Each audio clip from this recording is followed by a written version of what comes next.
And a happy hot Saturday afternoon in northern Michigan to you. Like a lot of older shooters, I start looking around the house and begin to think maybe it's time to thin the herd a little bit. And under my chin, you can see my Remington V3, one of the potential candidates for that. Although I've thinned out a bunch of my other autos and kind of think maybe I should hang on to this for some reason my wife would never comprehend.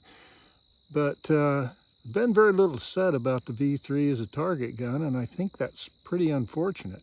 The Versamax had a lot of things going for it. Unfortunately, they were masked by a horrendous trigger pull. The V3 is the miniature version of the Versamax without the adjustments that were in the Versamax stock. Versamax, you could change comb height, length of pull, just a lot of things there that lent itself to being a good CLAYS gun, except for that, I don't know, 127-pound trigger pull or whatever it was. It was long, it was hard, and it was way beyond my capabilities. So when I ran across the V3 at a closeout price when Gander Mountain went out of business, I couldn't resist. I won't tell you how little I paid for this, or you would think I'd stolen it, actually. And with Remington filing for bankruptcy again, maybe there'll be some really good deals out there in the marketplace again. Although even if you're paying regular price for it, the gun's got a lot going for it. The one thing it doesn't have going for it, and we'll just spit that one right out front, is just got a fat forearm on it, and there's nothing you can do about it. The gas system pistons are up under that forearm, and the wood's got to be thick enough that they don't break all the time. So it is what it is. That said, let's look at the rest of the gun. The action itself you can read plenty about, and you know, it feeds everything, it shoots everything. You can go on and on about which one's the softest shooting, but it certainly doesn't amplify recoil all. Pretty decent in that regard. 7¼ pound weight, 1.5 by 2 7/16 or so at the heel on the stock. Length of pull is easily adjusted. I mean, you can cut it down, stretch it out, so it's almost immaterial up front. The action release button is a little stiff to push, but neither here nor there. I don't find it incredibly difficult, just a little more than maybe you'd like on a target gun. But the one thing that it really has going for it as a target gun is the stock adjustability, not in the typical easy sense, but in the more difficult get out of rasp and actually make some changes sense. This is a factory V3 stock, and you can see the long web here coming off the comb, which tends to take the hand and really cram it up. So when I'm in the mounted position, you can see that bend in my wrist, and to me it's actually uncomfortable. Just too much kink in there. Some people shoot like that. I don't understand how, but more power to them. But I looked at the V3, and the nice thing about this design is if you look at the end, you can see that stock bolt hole. That's just a 7/16 bolt. Doesn't take up much room at all. So when you look at the other end of the stock, you see this great big humongous hole they drilled in there for reasons I don't quite understand. There's nothing that big needs to go down there. But anyway, that's how big a hole there is in that stock. But if you look at it in profile, that stock bolt hole, the fat part, ends up right about here. And if you notice, there's quite a bit of wood above this too. So if you project that line forward, this stock has a lot of room to put in a good adjustable comb. Some autos get an adjustable comb installed, but it's just this dinky little sliver of wood, and you move that sideways and your head ledges up on the stock and you're laying over, and it really doesn't accomplish much. This has got a lot of room. Now, that is, without a doubt, a $5 piece of walnut. Nothing to get excited about at all. So would you spend the money to get an adjustable comb put on it? Your call. The adjustable comb would cost half of what the gun would cost. So, but the other part that is really nifty is this wrist has plenty of wood to do lots of things. And I'm kind of a rasp happy soul, so I got my rasp out and started making it far more suitable for me. If you notice now, instead of having that long bridge on the comb, it's quite steep drop here, and I've got the top line of the grip drop down considerably. In this case, I also monkeyed with the circumference of the grip and slimmed it up on both sides. Yes, the checkering is gone. It doesn't bother me. I'm sorry if it bothers you. If it bothers you, I'll hold this one up and it's still got the checkering on.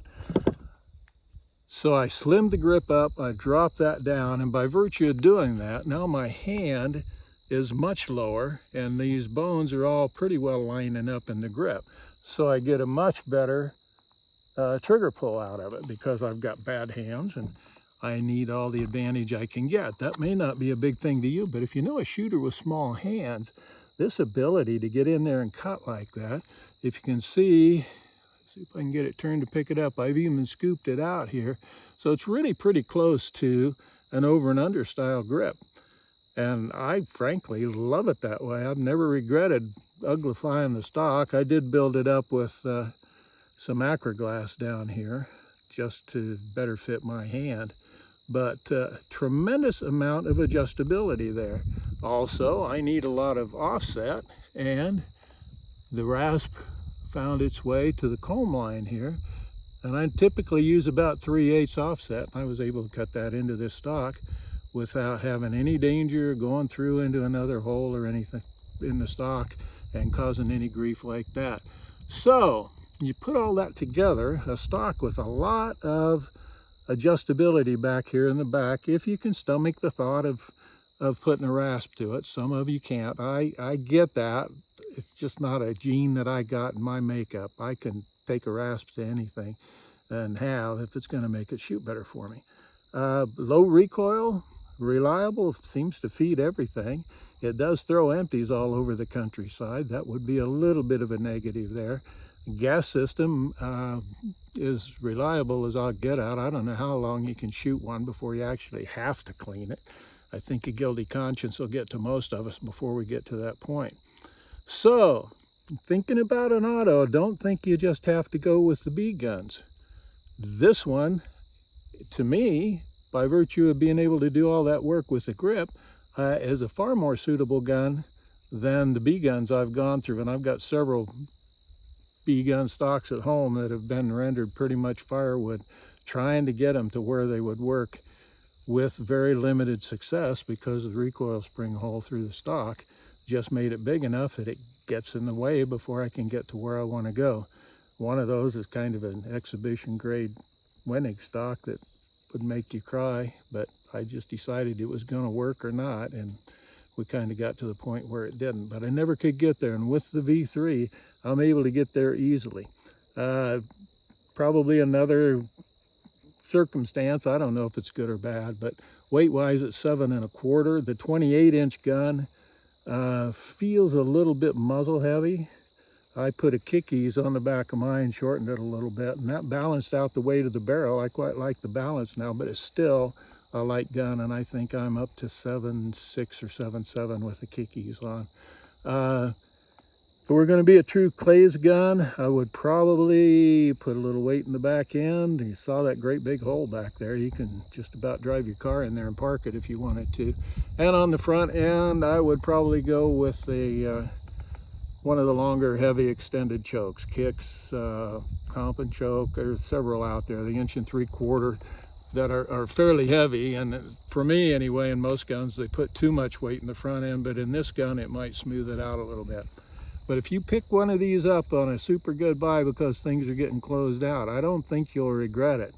I got the gun and then I got a stock on a closeout price, or not a closeout, but a discount from Remington. And then I happened to see a flyer from CDNN and bought a stock set for 40 bucks, stock and forearm. So I've got wood to go. If you want to buy my gun someday, I can put a brand new stock on for you on both ends.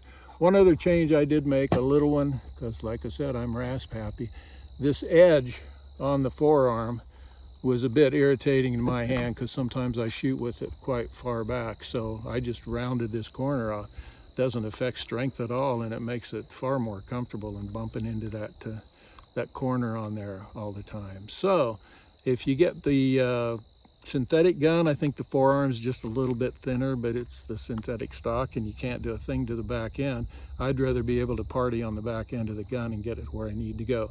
Remington V3, it may only be with us for a limited time. Who knows what's going to happen with this bankruptcy, but better gun than you thought it was for CLAYS.